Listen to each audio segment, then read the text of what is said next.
Hi hello അസ്സാം വലൈക്കും നമസ്കാരം. ഞാൻ കമറുന്നീസ. കമറൂസ് ഗാർഡനിലേക്ക് എല്ലാവർക്കും സ്വാഗതം. എല്ലാവർക്കും സുഖമാണെന്ന് വിചാരിക്കണം കേട്ടോ. എനിക്കും സുഖം തന്നെയാണ്. അപ്പോൾ ഇന്ന് അടിപൊളിയായിട്ടുള്ളൊരു വീഡിയോസാണ്. വീഡിയോ ഫുള്ളായും കാണണം കേട്ടോ. വീഡിയോ ഇഷ്ടപ്പെട്ടാൽ ലൈക്ക് ചെയ്യാനും ഷെയർ ചെയ്യാനും ഒന്നും മറന്നു പോവല്ലേ. ഫ്രണ്ട്സുകൾക്ക് ഷെയർ ചെയ്ത് സപ്പോർട്ട് ചെയ്യണം കേട്ടോ. അപ്പോൾ ഇന്ന് രാവിലെ തന്നെ അടിപൊളിയായിട്ടുള്ള ബീഫ് കിട്ടിയിട്ടുണ്ട്.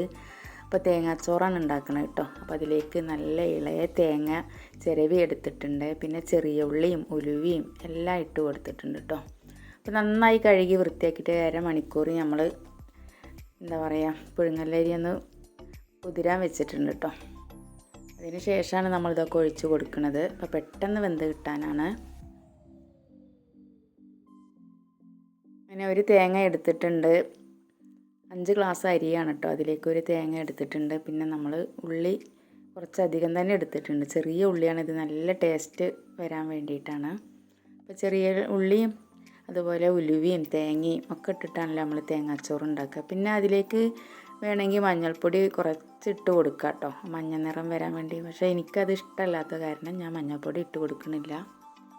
അങ്ങനെ അത് വിറകടുപ്പിലാണ് നമ്മൾ പെട്ടെന്നാവാൻ വേണ്ടിയിട്ട് തന്നെ വിറകടുപ്പിൽ വെച്ച് കൊടുത്തിട്ടുണ്ട്.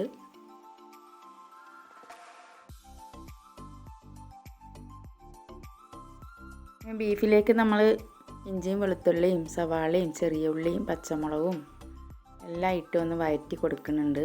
ചെറുതായി ഒന്ന് വഴറ്റിയെടുക്കുകയാണ് കേട്ടോ. അതിന് ശേഷം നമ്മൾ അതിലേക്ക് പൊടികളെല്ലാം ഇട്ട് കൊടുക്കുന്നുണ്ട്. അങ്ങനെ ബീഫൊക്കെ നന്നായി കഴുകി വൃത്തിയാക്കി നമ്മൾ അതിൻ്റെ മുകളിലൂടെ തന്നെ കുറച്ചും കൂടി വെള്ളം ഒഴിച്ച് കൊടുത്തൊന്ന് വെള്ളമൊക്കെ വാർന്നതിന് ശേഷമാണ് ബീഫ് വെക്കുന്നത്. ഒരുപാട് വെള്ളം ആയി പോവുള്ളൂ. അങ്ങനെ വഴറ്റിയതൊക്കെ ശരിയായിട്ടുണ്ട്. അതിലേക്ക് നമ്മൾ ബീഫ് ഇട്ട് കൊടുക്കുകയാണ്. പെട്ടെന്ന് നമ്മളെ ബീഫ് കറി ശരിയാവട്ടോ. കുക്കറിലാണ് വെക്കുന്നത്. സമയമില്ലാത്ത കാരണം കുക്കറിൽ വെക്കണം, അല്ലെങ്കിൽ മൺചട്ടി ഉണ്ടായിരുന്നു കേട്ടോ.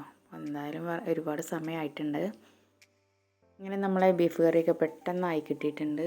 അടിപൊളി ടേസ്റ്റോട് കൂടിയിട്ടുള്ള തേങ്ങാച്ചോറും ബീഫ് കറിയും പപ്പടം പൊരിച്ചതും അതുപോലെ ഉള്ളി കട്ട് ചെയ്ത് സുർക്കയിലിട്ട് ഒന്ന് എടുത്തിട്ടുണ്ട് കേട്ടോ. അതും കൂടെ ഉണ്ട്. പിന്നെ മുളക് പൊരിച്ചത്, അതുപോലെ തന്നെ നമ്മളെ ലോബിക്ക അച്ചാറും.